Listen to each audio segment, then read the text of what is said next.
आप जो कुछ भी करना चाहते हैं, आप खुद को अपने अंदर खुशी और स्पष्टता के क्षण तक लाएं। उस क्षण आप जो निर्णय लेते हैं, चाहे आप मर भी जाएं, आपको वही करना चाहिए। जब भी आपकी भावनाओं में उतार चढ़ाव आता है, आपका मन कई चीजें कहता है, ये महत्वपूर्ण नहीं है। वो आज एक बात कहता है, सुबह एक बात, शाम को कुछ और। वो आज एक बात कहता है और कल दूसरी बात। ये कोई महत्व नहीं रखता।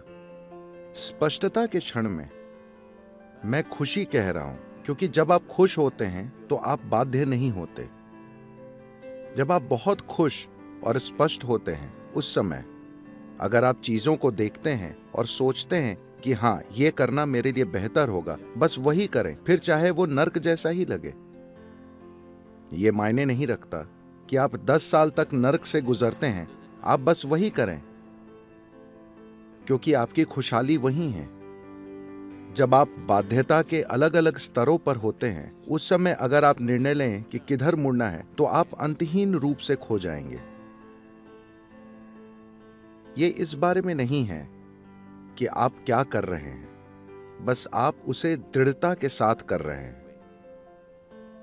हर दिन आप ऑफ एंड ऑन रहते हैं, तो वो नहीं होता।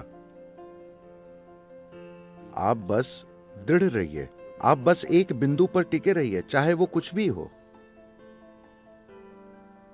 अगर आप कसाई बनना चाहते हैं तो कसाई बनने पर अटल रहिए, ये खुल जाएगा।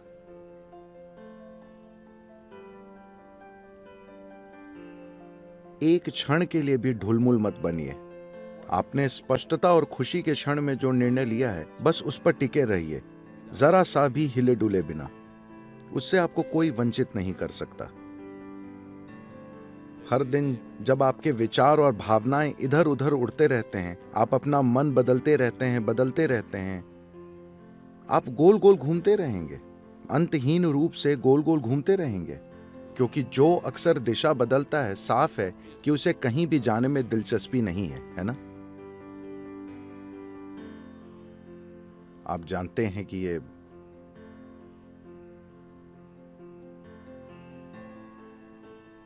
ये दुनिया गोल है, इसलिए आप किस दिशा में जाते हैं ये मायने नहीं रखता। जब तक कि आप दिशा बदले बिना चलते रहते हैं, आप सफर को पूरा करेंगे, है ना? आप यात्रा पूरी करेंगे, है ना? अगर आप अपनी दिशा बदलते हैं तो ये आपको एक अनंत, हमेशा खोए रहने की एक अंतहीन स्थिति में डाल देगा। तो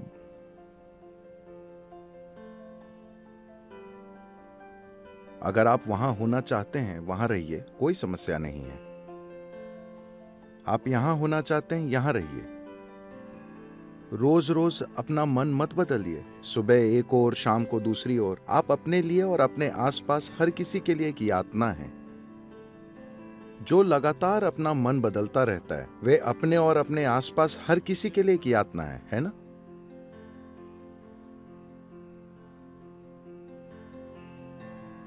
अभी आप सोच रहे हैं कि कल मैं अपना योग करूंगा।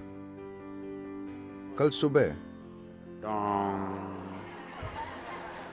at 5 o'clock in the morning. सुबह 5 बजे सुनते हैं। मैं रोज उसे सुनता हूं। मुझे नहीं पता कि आप में से कितने लोग उसे सुनते हैं। जैसे ही वो डोंग होता है, शायद हमें ड्रम बजाना चाहिए।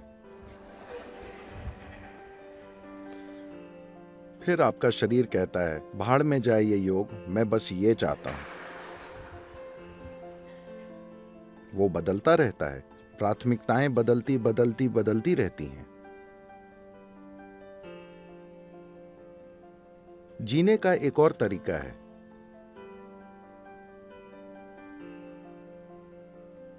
जहां आपके जीवन की सबसे बड़ी खुशियां, आपके जीवन के सबसे बड़े सुख ऐसे लगेंगे जैसे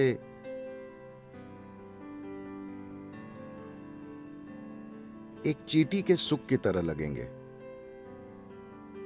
ये जीव इसमें सक्षम है।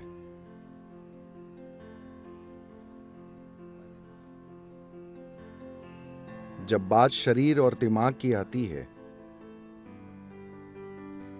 तो हम सभी अलग रूप में सक्षम हैं। दो शरीर बराबर सक्षम नहीं होते, न ही दो दिमाग बराबर सक्षम होते हैं।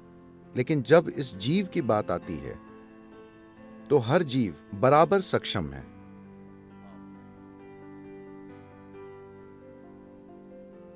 अपने भीतर अस्तित्व को समेटने में। वैज्ञानिक कहते हैं कि यह लगातार फैल रहा है, उसे कैसे समेटना है, यही सारी सुंदरता है। That which is endless, that which is eternal. जो अंतहीन है, शाश्वत है, जो असीम है और जो लगातार फैल रहा है, उसे इस जीव में समेटा जा सकता है।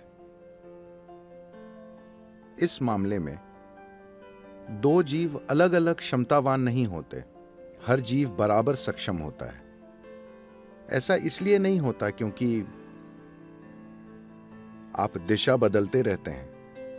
जब भी आपको एक छोटा सा कोना मिलता है जो आरामदेह है, आप वहीं रहने की कोशिश करते हैं। This so-called getting civilized has become a इस सभ्य होने की कोशिश ने आध्यात्मिक प्रक्रिया को बहुत बड़ा नुकसान पहुंचाया है। यह जरूरी नहीं है, मगर मैं कहना चाहूंगा, क्योंकि अगर आप नोमैड होते, आप नोमैड का मतलब जानते हैं? इसका मतलब है कि आप मैड नहीं हैं।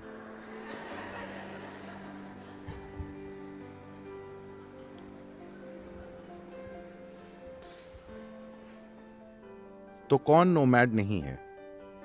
जो मैड है। जो मैड यानी पागल है, वो टिक जाता है।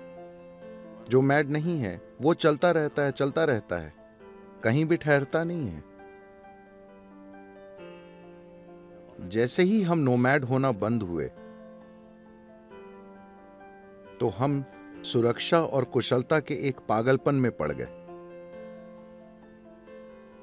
चाहे वो शारीरिक हो, मनोवैज्ञानिक हो या भावनात्मक, हम हमेशा उस कोने की तलाश में रहते हैं जहां हम आराम से सो सकें। और एक बार आपको वो कोना मिल जाता है और वो बहुत बढ़िया और आरामदेह हो जाता है, तो आपके अंदर बाहर निकलने और फिर से यात्रा करने की हिम्मत नहीं होती। तो अगर आप सिर्फ एक पिकनिक मनाना चाहते हैं तो ठीक है, वो ऐसा ही लगता है जब अगर आप वेलंगरी पहाड़ की चढ़ाई करना चाहते हैं तो आपको एक निश्चित दूरी तक चढ़ाई करनी पड़ती है, जहां आपके घुटने चटक रहे होंगे और आपकी सांस भाप के इंजन की तरह लग रही होगी। a steam locomotive. फश फुश चल रही होगी। फिर आप चारों ओर देखते हैं और बांस, खूबसूरत चट्टानें, आपके आसपास के बांस और सब कुछ बहुत शानदार लगता है। घाटी इतनी सुंदर है। What is the purpose? एक और कदम उठाने का मकसद क्या है? ये शानदार है, बस। आपका दिमाग आपसे कहता है, बस यही है। मैं जगह की सुंदरता पर सवाल नहीं उठा रहा हूं, मैं वहां मौजूद होने के सुख पर सवाल नहीं उठा रहा हूं। मगर अभी ये तर्क आया है, ये नया तर्क आपके अंदर आया है, सिर्फ इसलिए क्योंकि आपके फेफड़े एक स्टीम इंजन की तरह काम कर रहे हैं और आपके पैर एक जंग लगी बैलगाड़ी की तरह आवाज कर रहे हैं। तो नया तर्क आएगा। क्या आप देखते हैं कि हर बार आप जिन अलग अलग स्थितियों में पड़ते हैं, सुविधा या असुविधा की अलग अलग अवस्थाओं में पड़ते हैं, तो आप एक नया तर्क गढ़ लेते हैं? क्या आपने इस पर ध्यान दिया है? जैसा कि कहा जाता है, जब आप छात्र होते हैं तो हर कोई कम्युनिस्ट होता है। जैसे ही आपकी शिक्षा पूरी होती है और आपको नौकरी मिलती है, आप समाजवादी बन जाते हैं और शादी होते ही आप पूंजीवादी हो जाते हैं। आपकी नई स्थितियों, सुविधा या असुविधा के अलग अलग स्तरों के अनुसार तर्क के नए स्तर आएंगे। तो ऐसा होता रहता है। इसलिए स्पष्टता और खुशी के एक क्षण में जब आप वहां मौजूद होते हैं, आप किसी चीज को देखते हैं जिसमें आपको अपना कल्याण दिखता है, आप उस पर डटे रहिए। कल आपको वो भयानक लगे, कोई फर्क नहीं पड़ता, आप उस पर डटे रहिए। वो नर्क जैसा महसूस हो, आप उस पर डटे रहिए। यही खुशहाली है। अगर आप दिशा बदलते रहेंगे तो कहीं नहीं पहुंचेंगे।